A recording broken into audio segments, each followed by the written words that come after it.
আসসালামু আলাইকুম। আমি ভিডিও লম্বা না করে আপনাদেরকে শুধু দেখাবো আশরাফুল টেলিকম অ্যাপস থেকে আমরা কীভাবে টাকা অ্যাড করবো। ঠিক আছে, আমি প্রথমে আশরাফুল টেলিকম অ্যাপসের ভিতরে প্রবেশ করব।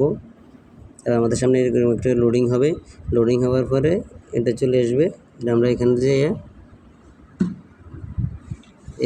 অ্যাড ব্যালেন্স, ঠিক আছে, এখানে টিপ দিব। এখানে টিপ দেওয়ার পর আমরা মেন ব্যালেন্সে অ্যাড করব, যেটার মধ্যে আমরা রিচার্জ করব। ঠিক আছে, যেটাতে শুধু রিচার্জ হয়। তো এখানে টিপ দেওয়ার পরে আমি রকেট হলে রকেটে টিপ দিব, নগদ হলে নগদ, বিকাশ হলে বিকাশ। আমি বিকাশে টিপ দিলাম।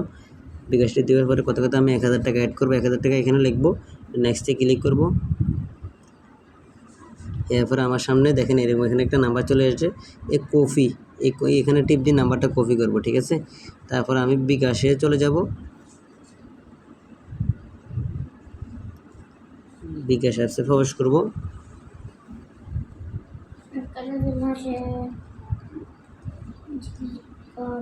বিকাশ অ্যাপসে প্রবেশ করার পর আমি সেন্ড মানিতে চলে যাব। দেখেন উপরে আমার এখানে সেন্ড মানি লেখা আছে। আমি আর একটু ব্যাগে দিয়ে দেখাই আপনাদেরকে। দেখেন এখানে সেন্ড মানি লেখা আছে। এই সেন্ড মানিতে আমি ক্লিক করব। ক্লিক করার পর এখানে নাম্বারটা দিয়ে টাকা পাঠিয়ে দেব। টাকা পাঠানোর পরে আমার সামনে এরকম একটা থাকবে। ঠিক আছে, এরকম একটা অ্যাড্রেস থাকবে। থাকার পরে আমি দেখবেন এখানে লেখা আছে, দেখবেন ট্রানজাকশন আইডি। এটা কপি করবেন।